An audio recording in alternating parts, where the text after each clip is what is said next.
Hello student of class 8. As you know that we have discussed the fourth chapter of chemistry and the name of that chapter was metal and non-metal.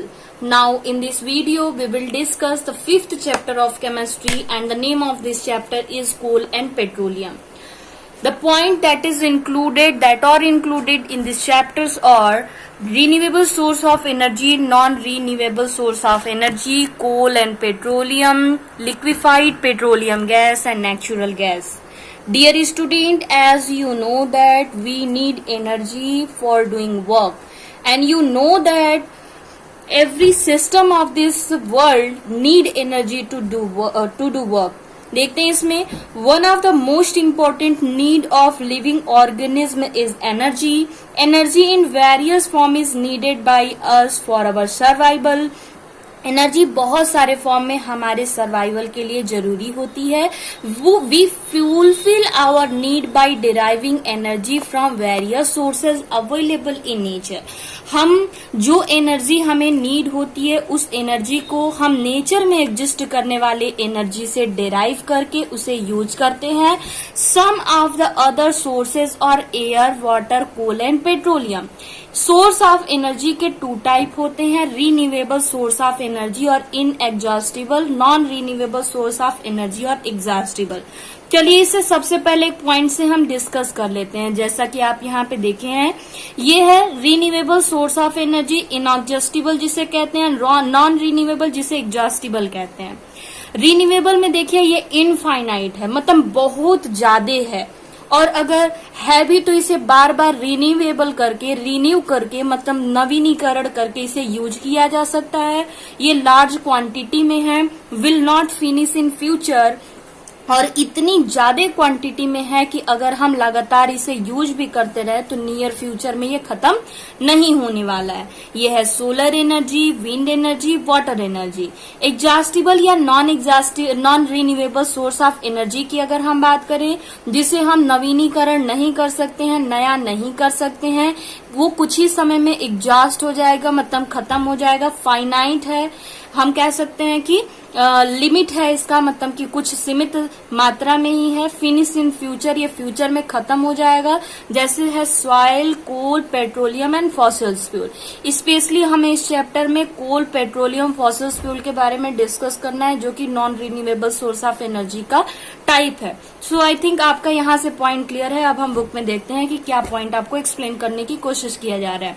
Renewable source of energy, source of energy which can continuously derive energy, जिससे continually हम energy derive कर सकते हैं, मतलब कि उत्पन्न कर सकते हैं over a long period of time, लंबे समय तक, और कॉल्ड रिन्यूएबल और inexhaustible source of energy. Example of inexhaustible or renewable source of energy are solar energy, wind energy and water energy. Non-renewable source of energy, the energy source which are finite, जो बहुत ही limit में है, बहुत ही सीमित मात्रा में है, and will be exhausted with the continuous use, और इसको कंटिन्यूली यूज करने से एक समय पे ऐसा आएगा कि ये खत्म हो जाएगा, और कॉल्ड नॉन रिन्यूएबल और exhaustible source of energy. For example the soil, coal, petroleum और fossils fuel. In this chapter we will study about the fossils fuel. इस चैप्टर में हमें फॉसिल्स फ्यूल के बारे में डिस्कस करना है. तो सबसे पहले हम स्टार्ट करते हैं फॉसिल्स फ्यूल. फॉसिल्स फ्यूल क्या होते हैं? मैंने डायनासोर का और अदर फॉसिल्स फ्यूल का एक वीडियो इंक्लूड किया है आपके क्लास के प्लेलिस्ट वाले सीरीज में, और साथ ही नेचुरल साइंस का एक सीरीज जो मैंने क्रिएट किया है उसमें भी हमने इसे ऐड किया है. तो वहां से आप देख सकते हैं फॉसिल्स फ्यूल, जैसे डायनासोर या अदर जो एनिमल्स हैं उनके फॉसिल्स फ्यूल के बारे में. फॉसिल्स फ्यूल क्या होते हैं? और the remains of the pre historic plant. Pre historic मतलब हिस्ट्री से पहले. हिस्ट्री मतलब जानते हैं, जिसका हम रिटन फॉर्म में हमारे पास एविडेंस है उसे हम हिस्ट्री कहते हैं. प्री हिस्ट्रिक मतलब बहुत साल पहले की बात कर रहा है. प्री हिस्ट्रिक प्लांट और एनिमल का जो कि अर्थ के सरफेस के नीचे जो बरीड आउट हो गए हैं, उनके बॉडी का कुछ बचा हुआ अवशेष, बचा हुआ पार्ट जो होता है उसे हम कहते हैं fossils fuel. Fossils fuel specially two type के होते हैं. एक ऐसा फॉसिल्स फ्यूल जिसमें एनिमल का या प्लांट का बॉडी का कुछ रिमेनिंग बचा रहता है, और एक ऐसा जिसमें उस एनिमल का केवल इम्प्रेशन होता है, मतलब कि छाप केवल उसका मिलता है, केवल स्ट्रक्चर ऐसा मिलता है, उसे हम कहते हैं फॉसिल्स। तो यहाँ पे हम बात कर रहे हैं उस रिमेनिंग की। फॉसिल्स फ्यूल और the remains of the pre historic plants animal which got buried under surface of earth millions of year अगो, जो मिलियंस ईयर पहले अर्थ के सरफेस के नीचे दब गए ड्यूरिंग अर्थक्वेक और वोल्केनिक इरप्शन, अर्थक्वेक या वोल्केनिक इरप्शन के वजह से। These are compounds of mainly carbon and hydrogen, ये मेनली कार्बन और हाइड्रोजन के कंपाउंड होते हैं, एंड और यूज एज फ्यूल, जिसे यूज किया जाता है फ्यूल के फॉर्म में। Therefore, fossil fuel are combustible substance। combustible कहने का मतलब जिसे जलाया जा सकता है, तो ये फ्यूल के फॉर्म में यूज किया जाता है, तो जाहिर सी बात है कि ये combustible substance होगा। How fossil fuel form, किस तरीके से fossil fuel बना, इसके बारे में हम डिस्कस करते हैं। Million of year ago plants and animal got buried deep in earth, बहुत साल पहले प्लांट्स और एनिमल गॉट बरीड मतलब ये दफन हो गए, अर्थ के सरफेस के नीचे दब गए, and they were converted with the sediments like, और वो कुछ अवशेषों के रूप में कन्वर्ट हो गए, जैसे मड और सैंड के फॉर्म में ये कन्वर्ट हो गए। They decomposed in the absence of air, चूंकि अर्थ के सरफेस के नीचे हम कह सकते हैं एयर एब्सेंस है, इसलिए एयर के एब्सेंस में डिकम्पोज हो गए। In the absence of oxygen various chemical change took place due to the action of heat, pressure and bacteria. अब देखिए हुआ क्या, मैं एक फिगर के थ्रू आपको समझाने की कोशिश करूंगी। सपोज दैट ये हम बात कर रहे हैं अर्थ की, ओके, ये हम बात कर रहे हैं अर्थ की, बट आपको पता है कि हमें ये गोल दिखाई देता है, बट ये एक्चुअली है नहीं ऐसा। ये क्या है, ऑन इवन है, बट ये अर्थ क्या है, इस अर्थ पे हम कह सकते हैं वाटर के प्रेजेंस के वजह से ये क्या हो गया। अब देखिए मैं ऐसा क्यों बना रही हूँ, ये माउंटेन्स हो गए, ये पर्वत हो गए, ये समुद्र हो गया, ठीक है, कहीं कहीं पे बहुत कम है, कहीं बहुत गहरा है। ये जो गड्ढे वाली जो जगह है, डीप है, वहां पे पानी भर गया, क्योंकि यहाँ पे अर्थ में बहुत बड़ा सा मैग्नेट है ना, जिसके वजह से ग्रेविटेशन की बात हम करते हैं, तो ये इस वाटर को अट्रैक्ट किए हुए है, इसीलिए ये वाटर यहाँ से क्या होता है, मूव नहीं करता है। हम कह सकते हैं ये माउंटेन और ये जो लैंड सरफेस एरिया है, जो कि बिल्कुल इस लेवल पे यहाँ पे हम रहते हैं। हुआ क्या, यहाँ पे हम सरवाइव कर रहे हैं, और कोई फ्लड आया या कुछ भी आया, ये पानी के साथ इसमें बह करके हम चले गए। अब धीरे धीरे इसके ऊपर लेयर बनता गया और हम नीचे की तरफ दबते चले गए। अब यहाँ पे मैग्मा है ना, टेम्परेचर तो हाई है ही, और ऊपर से यहाँ का प्रेशर बढ़ रहा है, तो हमने क्या कहा, प्रेशर हाई होगा, प्रेशर क्या होगा, हाई होगा, साथ में टेम्परेचर क्या होगा, हाई होगा, साथ में ऑक्सीजन क्या होगा, नहीं होगा। बहुत सारे रिएक्शंस होते हैं, ये 3 पॉइंट्स आपको लर्न करना है, याद रखना है हमेशा। ऑक्सीजन के एब्सेंस में हाई टेम्परेचर पे, हाई प्रेशर पे बैक्टीरिया एनिमल्स को और प्लांट्स को जो बरीड हुए हैं अर्थ सरफेस में, उसे डिकम्पोज कर देते हैं। The buried remaining plants and animal were transform into fossils fuel, और वही धीरे धीरे फॉसिल्स फ्यूल के फॉर्म में ट्रांसफॉर्म हो जाते हैं, जैसे coal, petroleum and natural gas. The buried remains of the huge plant were converted in the coal। जो buried remains होता है, बड़े बड़े plants जो होते हैं वो कोयले में convert हो जाता है, whereas those of the small plants and animal get converted into petroleum and natural gas। जबकि छोटे छोटे जो होते हैं वो पेट्रोलियम और नेचुरल गैस में कन्वर्ट हो जाते हैं। Fossil fuels are non-renewable source of energy। Fossil fuel non-renewable source of energy है, hence they are very precious। इसलिए ये हमारे लिए बहुत ही बहुमूल्य है।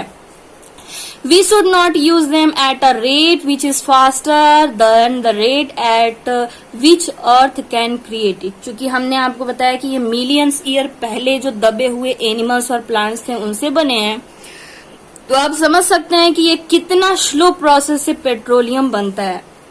इसलिए ये कहा जा रहा है कि ये non renewable source of energy है। अगर इसे हम आवश्यकता से ज्यादा इसे यूज करते रहे तो क्या होगा, नियर फ्यूचर में या हमारी नेक्स्ट जनरेशन में हो सकता है कि ये रिसोर्सेज हमारी नेक्स्ट जनरेशन को न मिल पाए। इसलिए कहा जा रहा है कि ये हमारे लिए बहुत ही प्रीशियस है। We should not use them at a rate, इसे इतनी तेजी से, इतना ज्यादा हमें यूज नहीं करना चाहिए, जितना हमें उतना ही यूज करना चाहिए जिस रेट से पृथ्वी अर्थ इसे बना रहा है। चलिए फैक्ट टू नो डिस्कस करते हैं। Coal is use as an energy source either for heat और इलेक्ट्रिसिटी। कोयले का यूज हम एनर्जी सोर्स के फॉर्म में करते हैं, चाहे हम हीट के लिए करें या फिर इलेक्ट्रिसिटी के लिए। At current uses the coal supply will last for limit number of year. अगर आज की जरूरत और आज के जिस तरीके से हम इसे यूज कर रहे हैं, उपभोग के आधार पे अगर देखा जाए तो कोयले की सप्लाई जो है वो कुछ ही सालों में क्या खत्म हो जाएगी। हाउएवर, मतलब हालांकि 5% growth rate, the coal supply will last only for 86 year. 5% growth rate है केवल ये कोल का, और इस रेट के अकॉर्डिंग अगर देखें तो आने वाले 86 ईयर में कोल सप्लाई क्या हो जाएगा, बंद हो जाएगा, कोयला मिलेगा ही नहीं। We can extract even greater use as other fossil fuel become scarce. हम क्या कर सकते हैं, we can expect even greater use, मतलब इससे भी ज्यादा एक्सपेक्ट कर सकते हैं, अनुमान लगा सकते हैं कि इससे भी ज्यादा यूज किए जाने वाले अदर फ्यूल्स भी हैं, जो कि आगे हम डिस्कस करते हैं कोल के बारे में। तो देखिए, coal is the fossil fuel, it is solid, it is complex mixture of free carbons. अब आपको यहाँ पे नोट करना है कि ये कार्बन के कंपाउंड्स में फ्री कार्बन भी इसमें प्रेजेंट रहता है, कार्बन्स के कंपाउंड भी होते हैं, हाइड्रोजन और ऑक्सीजन भी इसमें होता है, small amount of nitrogen and sulphur, और नाइट्रोजन एंड सल्फर भी इसमें प्रेजेंट होता है। It is found in the coal mine, ये कोयले की खदानों में मिलता है, under the surface of earth, earth surface के नीचे, ठीक है। आगे, it varies in colour from brown to black, इसका कलर ब्राउन टू ब्लैक होता है, एंड कैन बी डल और ब्राइट, ये थोड़ा सा हल्का कलर या चमकीला भी हो सकता है। The coal mine in our country are mainly located in Jharia, Jharia Jharkhand में है, तो यहाँ पे मेंशन किया गया, मिस्टेक है I think, Jharia in Bokaro in Bihar, Raniganj in West Bengal. Okay, तो ये कुछ जगह हैं जहां से कोल हमें मिलते हैं, स्पेशली झरिया, बोकारो और रानीगंज। चलिए नेक्स्ट हम डिस्कस करेंगे। Coal is an important source of energy in our country, it can be obtained as such और it can be converted, it can be use as such, इसे यूज किया जा सकता है एज सच उतना ही, और it can be converted to various other form of fuel like coal के जैसे अदर फ्यूल का यूज किया जाता है, जैसे कोयले, कोल गैस का, कोक का, सिंथेटिक पेट्रोल का, etc.